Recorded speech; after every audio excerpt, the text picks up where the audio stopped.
Thank you for joining Wars of the Roses, and this video is going to be on the Bible versus the Bible by Manly P. Hall, an article taken from the All-Seeing Eye, Volume 4, Number 2, June 1927. The Editor's Briefs. The Bible versus the Bible.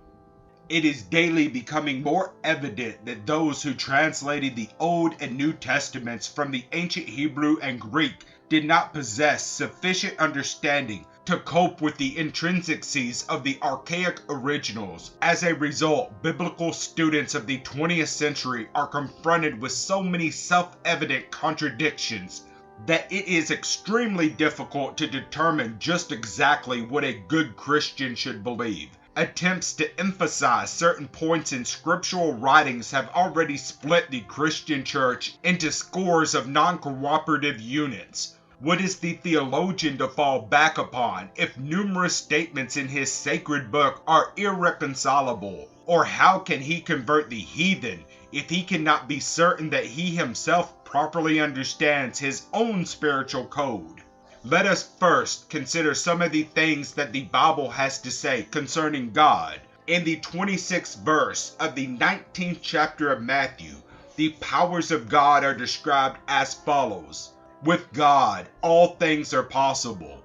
But in the 19th verse of the first chapter of Judges appears proof that all things were not possible with God.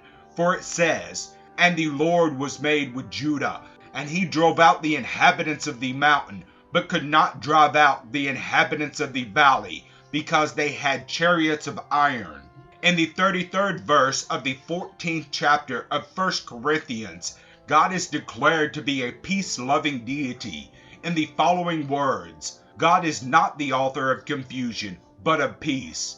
But in the first verse of the 144th Psalm, he appears to have some warlike tendencies. "Blessed be the Lord my strength, which teacheth my hands to war, and my fingers to fight."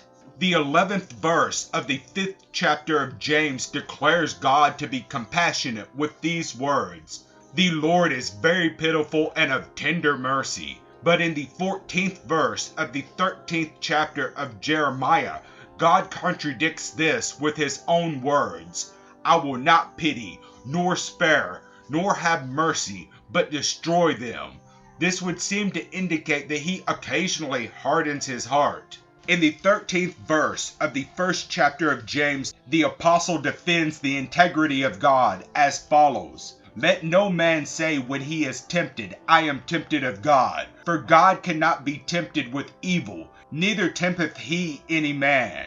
This is difficult to reconcile with the first verse of the 22nd chapter of Genesis, where it is distinctly written, "And it came to pass after these things that God did tempt Abraham," or that little place in the 11th verse of the 18th chapter of Jeremiah, in which that prophet quotes God as saying, "Behold, I frame evil against you, and devise a device against you."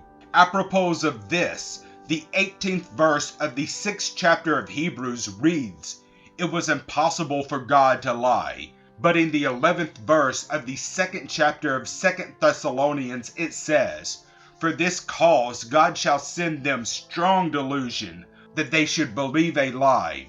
In the 5th verse of the 20th chapter of Exodus appears these oft-quoted words, "I, the Lord thy God, am a jealous God, visiting the iniquities of the fathers upon the children." The prophet Ezekiel, however, in the 20th verse of the 18th chapter of his book, begs to differ, saying, "The son shall not bear the iniquity of the father." The monotheists apparently base their conclusions upon the 4th verse of the 8th chapter of 1 Corinthians, where it is directly stated, "There is none other God but one." But the polytheists also speak with the voice of authority, for the 1st, 2nd, and 3rd verses of the 18th chapter of Genesis declare God to be three distinct persons. "And the Lord appeared unto him," Abraham, "in the plains of Mamre, and he lifted up his eyes and looked, and lo, there men stood by him." In the 13th verse of the 6th chapter of Hebrews, it is written, "Because he, God, could swear by no greater, he swore by himself." According to the 34th verse of the 5th chapter of Matthew, however, God really shouldn't have sworn at all, for it is written, "But I say unto you, swear not at all, neither by heaven, for it is God's throne, neither by the earth, for it is his footstool."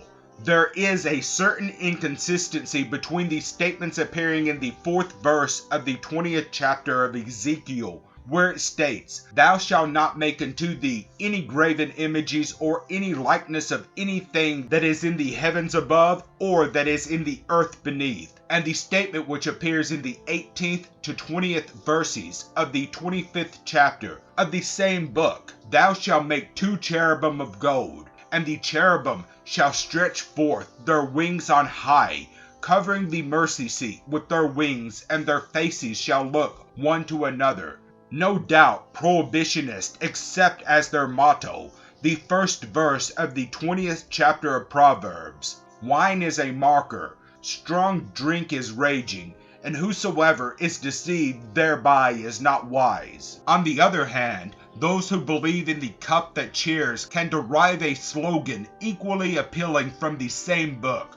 For in the 6th and 7th verses of the 31st chapter of Proverbs, appearing the following, "Give strong drink unto him that is ready to perish, and wine to those that be of heavy hearts. Let him drink and forget his poverty, and remember his misery no more." In the 52nd verse of the 15th chapter of 1 Corinthians, it is declared that the dead shall be raised. "The trumpets shall sound, and the dead shall be raised." Job, being somewhat of a pessimist on this score, denies immortality in the 9th verse of the 7th chapter of his book. "As the cloud is consumed and vanished away, so he that goeth down to the grave shall come up no more." The New Testament contains many curious contradictions. For example, in the 52nd verse of the 26th chapter of Matthew, it is written, "All they that take the sword shall perish by the sword." But in the 36th verse of the 22nd chapter of Luke, that disciple records this admonition, "He that hath no sword, let him sell his garment and buy one." In the 30th verse of the 32nd chapter of Genesis, Jacob declares, "For I have seen God face to face, and my life is preserved." In the 18th verse of the 1st chapter of John appears a sweeping denial of the above. "No man hath seen God at any time." In the 12th verse of the 2nd chapter of 1 Timothy, the fair sex is assailed in no uncertain terms. "I suffer not a woman to teach, nor to usurp authority over the man, but to be in silence." God apparently had a better opinion of women than the author of 1 Timothy, for he declared, "And on my handmaids I will pour out in those days my spirit, and they shall prophesy." See Acts 2:18. It is quite evident that genealogists were somewhat inaccurate in early days, for in the 23rd verse of the 6th chapter of 2 Samuel, we find, "Therefore Michal, the daughter of Saul, had no children unto the day of her death." But in the 8th verse of the 21st chapter of the same book appears the following, "The 5 sons of Michal, the daughter of Saul."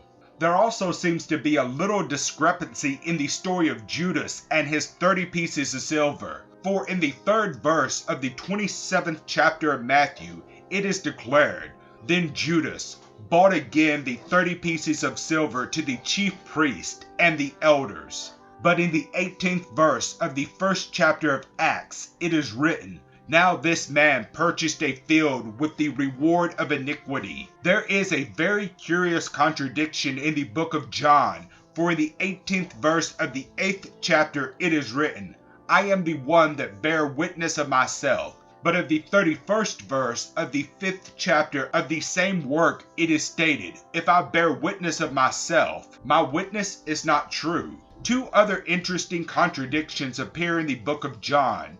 In the 22nd and 30th verses of the 5th chapter it reads, The Father judgeth no man, but hath committed all judgment to the Son. As I hear, I judge. And in the 47th verse of the 12th chapter, this is contradicted in the following language: I came not to judge the world, but to save the world. There also seems to be a certain amount of confusion concerning the end of the world, for in the 10th verse of the 3rd chapter of 2 Peter, it is affirmed, the earth also and the works that are therein shall be burned up. This is in distinct variance with the 4th verse of the 1st chapter of Ecclesiastes, which asserts, but the earth abideth forever. Do not consider for a moment that these constitute all the contradictions and ambiguous statements which appear in the scriptures. The Christian Bible contains literally hundreds of these examples of improper translation. The amazing thing is that biblical scholars for centuries have permitted these inconsistencies to remain uncorrected. It proves conclusively that the Bible has failed in its purpose and that man worships the book and not its contents. We believe that there would be no conflict between science and religion if we actually understood our spiritual writings, but the same attitude which has permitted the above contradictions to remain uncorrected for centuries also prevents the growth of religion by turning the thinking mind from the church. The most dangerous individual in all the world is the stand-patter who boasts that he is the same yesterday, today, and forever. We believe it was Emerson who said that consistency is the bugbear of little minds. There is a type of mind in the religious world which prides itself upon the fact that it accepts the Bible from cover to cover. No jot or tittle of its contents must be changed, lest its infallibility be questioned. Yet, while it is incorrectly translated, its infallibility is daily demonstrated. We seriously need a new and scholarly translation of the Bible, but it is a grave question as to whether the world would accept the correct version if it were presented. We are in such hopeless servitude to precedent that we are more ready to accept the patent mistakes of our ancestors than we are new and corrected documents, even though their verity be demonstrated. Thank you for watching, and please don't forget to share, like, subscribe, and comment. And if you can, please consider donating to Wars of the Rosies. Links to PayPal and Patreon are in the description. Thank you so very much.